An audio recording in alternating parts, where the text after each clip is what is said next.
Chcem ti dnes prijať pravdu. Pravdu vo všetkých emóciách a vo všetkých pocitoch, vo všetkom v tom, čom sa nachádzaš. Vo všetkom tom, čo prúdi od Neho. A ako to myslím?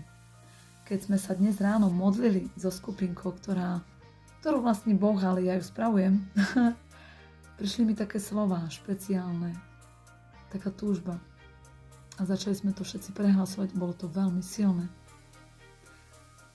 A prehlasovali sme, že chceme vstúpiť do pravosti lásky.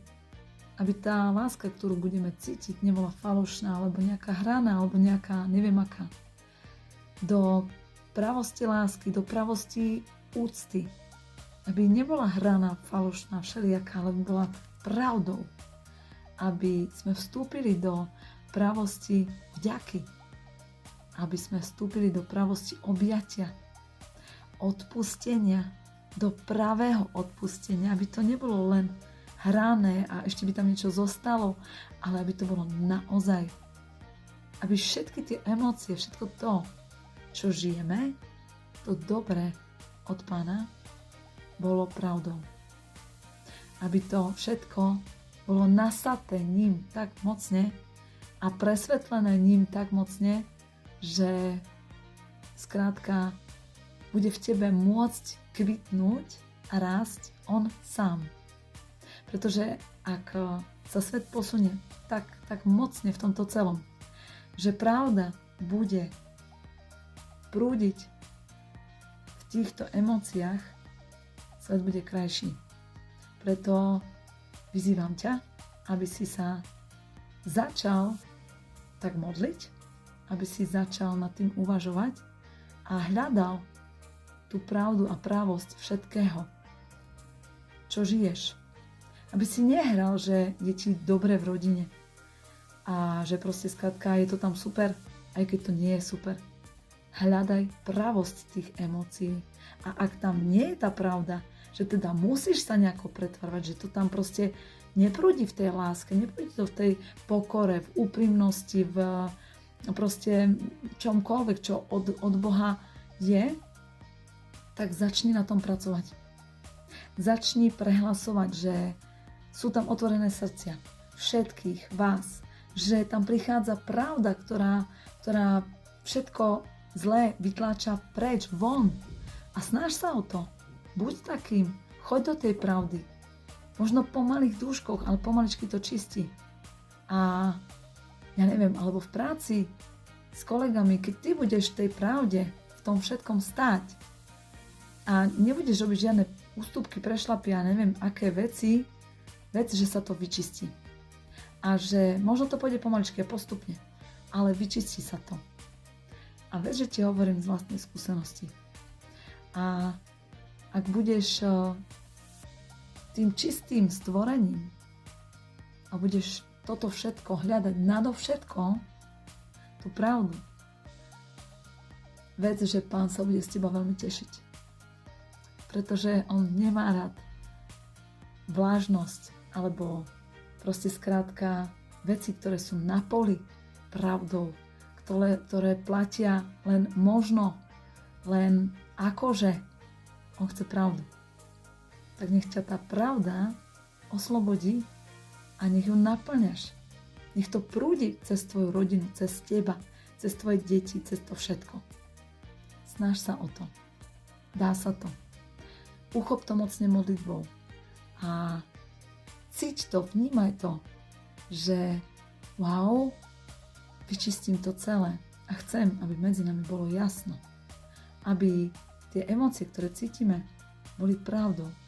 Nech nič nehráš. Nech nehráš, že toto priateľstvo ťa baví a nebaví ťa. Nech nehráš, že toto je záujem a nie je. Nech nehráš lásku, ktorá nie je. Nech nehráš úctu, ktorá nie je. Nech nehráš vďaku, ktorá nie je. Buď v pravde. A tomu všetkému ti poviem, že Pán mi dal takú ťažkú úlohu. Teraz veľmi ťažkú, ktorú som nechcela prijať. A vrátil ma domov, odkiaľ som odišla. A bolo to náročné, ťažké. A pracujem mocne na tom všetkom, aby presne tieto emócie boli pravdou. A poviem ti rovno, deje sa to. Dejú sa veci, dejú sa zmeny. Ale bojujem. Bojujem dennodenne, prehlasujem. A zlo premáham dobrom a láskou. A poviem ti len jedno. Ide to. Dá sa to. Je to cez slzy, je to cez bolesť. Ale ak v srdci cítiš tú pravosť toho všetkého a vieš, že stojíš v pravde a že za tebou stojí Pán, dáš to. A také maličké svedectvo, kedy sa mi podarilo konečne nejakým spôsobom medzi mojich náboženských rodičov a vopchať živého Boha. A podarilo sa mi to tým spôsobom, že počúvala som online bohoslúžbu a šla som za ním do kuchyne. Samozrejme, že obidvaja, otec i mama, začali proste vrieskať, húčať a nadávať a ja neviem čo. Pretože démoni sa ozývali a skrátka nezniesli toho živého Boha, ten hlas, ten oheň. Začali proste, že teda, a to musí byť takto nahlas tam, húčať to, čo tam robí ten a ja neviem čo všetko možné. A ja hovorím, musí, lebo to je ten oheň. A to v kostole nemáme takéto, tu nemusí také scénky robiť. Áno, ale ty potrebuješ ten oheň. Necítiš to, tú silu, tú lásku a to všetko, čo prúdi od neho, tú vodu živú. A v podstate potom to nejakým spôsobom skončilo. To by som ti veľa rozprávala, ako sa to celé uhralo a otočilo a tak ďalej. Nebolo to veľmi jednoduché. Ale čo ti chcem povedať?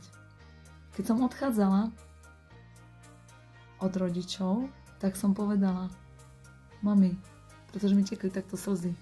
A ja hovorím mami, Ježiš je tu. Tu sedí pri stole a díva sa na nás. A ona, no ty si už celkom blázon, ty si už úplne. A ja hovorím, ale on je všade prítomný. On je všade prítomný, všemocný a vševediaci. A vtedy mama hovorí, no ty si už naozaj blázon. A ja hovorím, mama, ale to hovorí Božie slovo a ty v neho veríš. On je tu.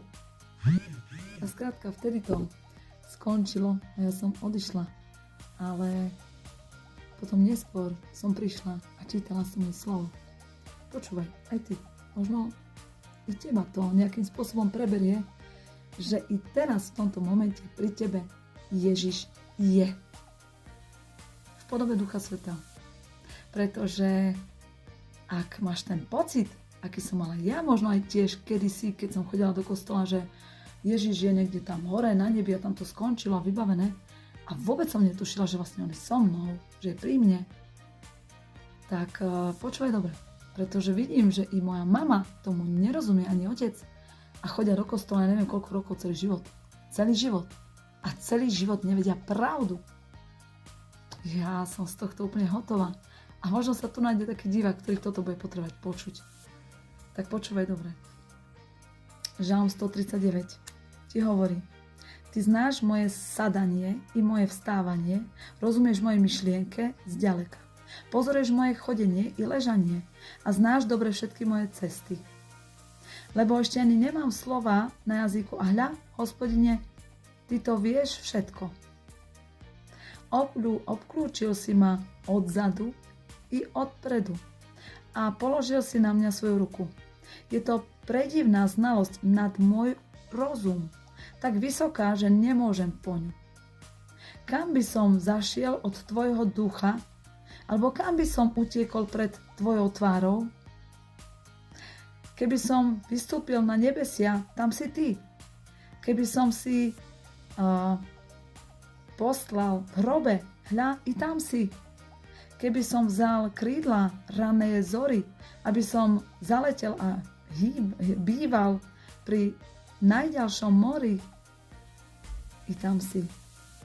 I tam by ma sprevadila tvoja ruka a pochytila by ma tvoja pravica. A keby som povedal, aspoň tma ma zakryje,